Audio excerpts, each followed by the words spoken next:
So a couple of things. First, I'm white. Is that surprising? I noticed. You noticed, okay. And when I say we today, I mean white people. And everything that I say in this sermon today, I take on myself as a white person. And most of this message today is to white people. So if you are a person of color in this room, it is not to overlook you, and if you need to do something else with this time and space, I understand. But sometimes white people need to talk to other white people about this stuff, and that's actually why, even though she is brilliant and eloquent and talented, Reverend Soto isn't here today, and I am. The second thing is thank you. Thank you for being here today, even though you knew what we were going to talk about. Thank you. When our siblings in spirit, the Black Lives of UU leaders, asked themselves a couple of months ago, is it possible that Unitarian Universalist congregations are ready to take on and talk about systemic racism and white supremacy? When they asked themselves, are white people in our movement willing to take a little bit of the discomfort that we feel every day in these bodies off of us and put it onto themselves by deeply considering these topics? Is it possible that they're willing to have their hearts broken open so that, like a seed, something beautiful and life-giving can emerge? By showing up here today, you answered their question with a resounding yes. Yes, we can do that. So thank you. Thank you for being here, because this work is hard. It's difficult, this work. How many people here feel that their value system is intrinsic to who they are? Most, if not all of you. How many people here feel that racism goes against their value system? Most, if not all of you. So if someone were to say to you that you're racist or that you perpetuate white supremacy, I mean, if someone were to say that to me, that would go against my value system. And my value system is intrinsically part of who I am. So that would make me not only uncomfortable, that would make me angry. That would be kind of soul-shaking. But guess what? That's what church is for. That's kind of why we show up, so that we can shake up our souls, so that we can grow, hopefully together.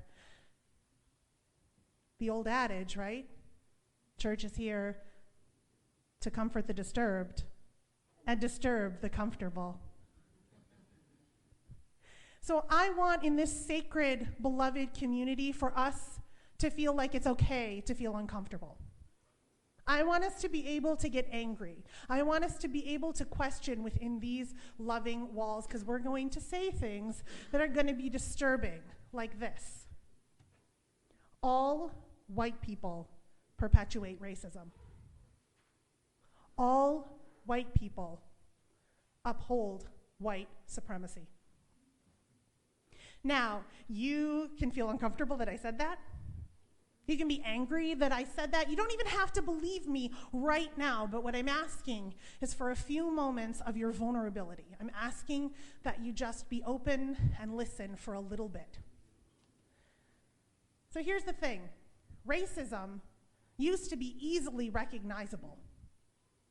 People could use racial slurs. They could segregate people to different places to live, to different places to learn. People could not rent to people, not give people jobs. It was legal. It was sanctioned. It was easy to spot, and it was socially acceptable. And then during the Civil Rights Movement, people saw children being attacked by dogs and police using fire hoses on human beings. And racism became unpopular. Racism became socially unacceptable. So it did, and it did start to fade from the public eye, and people thought, this is good, racism is going away. But racism, like all forms of evil, has a palpable and powerful ability to survive. It has a palpable and powerful ability of self-preservation, and it didn't go away, it went underground. It went underground in the form of white supremacy. And I know maybe we're thinking, wait a minute, white supremacy, that's like people in hoods burning crosses on lawns, right? White supremacy, well, that's a form of white supremacy. That is a form of white supremacy for sure. Well, white supremacy is simply a set of norms, a set of assumptions, a set of practices whereby white people's experience and culture is centered, and people of color's experience and culture is marginalized. It's not normal. What we do is normal and therefore correct. What they do is odd and up for scrutiny. Let me give you an example. We often say, Reverend Bill Sinkford was the first African American president of the UUA. Do we ever say, Dana Greeley was the first white president of the UUA? And maybe you're thinking, okay, but that was back in 1961. Things have changed. If in this congregation today, somebody stood up and said, we are going to listen to a piece of music from Scott Joplin, one of our foremost African American composers, I doubt many people would blink an eye. I wouldn't. But if I got up and said, or if your lovely song leader got up and said, I would like you to turn to page 123, we are going to sing Spirit of Life by one of our favorite white composers, Carolyn McDade, people would go, huh? Because it's not necessary to point out if somebody is white. That's the default. That's the default. That's what we're used to. We only have to talk about it when there's a deviation from the norm. Excuse me. Let me tell you how this can be harmful. I grew up as a UU. I grew up in the Detroit church. I grew up in Detroit. And I went to church with lots of black kids. And people told me over and over as I was growing up not to learn to talk like them. They told me to remember to speak like my parents because while they were lovely children, they spoke improper grammar. And I thought, okay. And you hear how I speak today. And then I went to school for theater. And I took a linguistics and dialect class. And I learned that linguists have categorized dialects. There's a whole bunch of different dialects that they have names for. I'm speaking in standard American English, which is what most newscasters and debate moderators use. And there's another one called African American Vernacular English. And as I was learning this dialect, I thought, you know, this sounds a lot like what the kids spoke around me when I was growing up. And then my linguistics professor said something that I'll never forget. She said, this dialect is amazingly internally consistent. It makes a whole lot of sense. If a new English speaker were trying to learn this dialect rather than standard American English, they would be able to pick it up much more quickly and the rules would make a lot more sense. To me, this is a superior dialect. And I thought, well, wait a minute. If this is a superior dialect, at least in the opinion of this Columbia linguistics professor, why was I told growing up that it was wrong? Why is it that if you use that dialect in a job interview or on a college application, you get penalized for it? Told that it's not right, that it's improper. It's not the dominant culture. Who are the people conducting those interviews and reading those applications? White people mostly, not all, mostly, yeah. And white people have been told that the way that we do things is right, is correct, is normal. It's been reinforced in our media. It's been reinforced in the way that we've been educated. It's been reinforced in our politics. Everyone speaks to us. Our experience is center. And I think about it and I think, how can it be that the loving words someone's mother spoke to them is improper? How is that improper? How should that cost them a job or an educational opportunity? When Christina Rivera was turned down for the job of the Southern Regional Executive, the hiring that sparked this controversy in the UUA, she was told, as she was being passed over for a white man, that she wasn't the right fit. Not that she didn't have the right qualifications or education or experience, but that she wasn't the right fit. And she penned a really lovely and open reflection about how she would never be the right fit in Unitarian Universalism, as long as white people were the ones who solely determined what that fit was. That this was the home of her faith and her values, but not her culture. I don't know the details of that situation, but I was in a similar one where I do know the details. I used to have a job with the UUA doing youth and young adult work, and as I was going to seminary and I was moving on from that job, I was put on a panel to hire my replacement. And the main goal was to get that magical thing that happens at conference culture a little bit in the congregations on Sunday morning, to build a bridge between what youth and young adult people experience in conferences and what we experience here. And our final two candidates came down to a white woman and a woman of color. And we were aware that Unitarian Universalist youth and young adult culture had been accused of being discriminatory and not open. We knew we were not very diverse. And so we said, if these two candidates are equal, we're going to give this job to the woman of color. We were aware. We were trying. We were woke. It turned out that the white woman was the perfect fit. She had grown up in the faith. She had literally written her college thesis on con magic and that thing that happens in conferences and how to bring it to other places. Legitimately what we were trying to do. She was the perfect fit. And it turned out that the woman of color had never been to a youth or young adult conference. She was brilliant, but apparently she just wasn't qualified, right? Why not? Because I don't think you have to be white and go to con to be qualified. Amen. She's going to get up here and preach. She does. I'm sure. Because, of course she hadn't been to a young adult conference. It was discriminatory. And it costs money. Come on, I can't do you things because I don't have the money. Well, yes, and I don't want to make assumptions about her financial state, but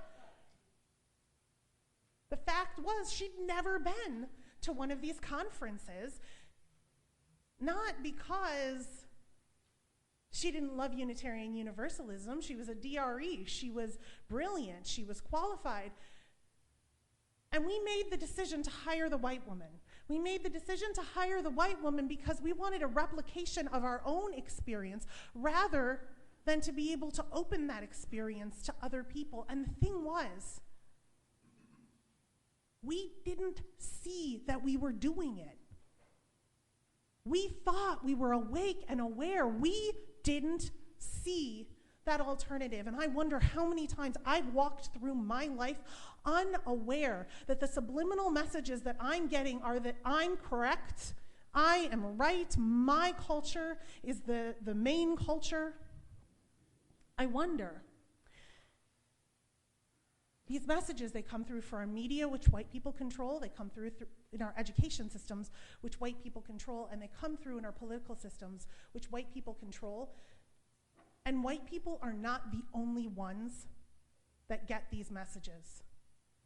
Dave, would you put the video up?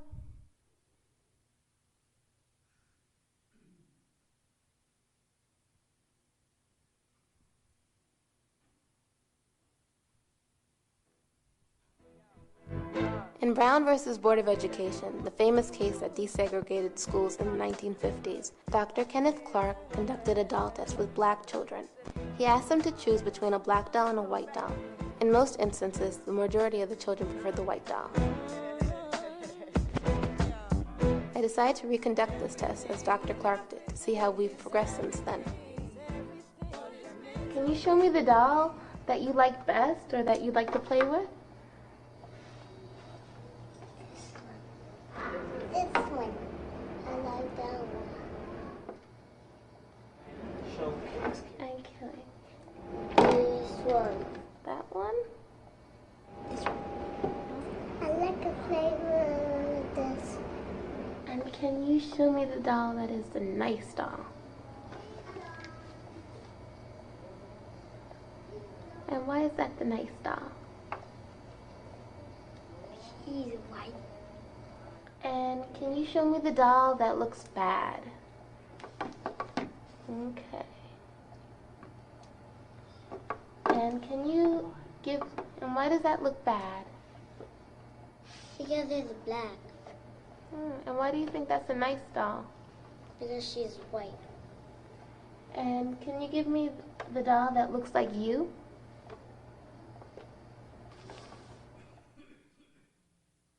"15 out of the 21 children preferred the white doll.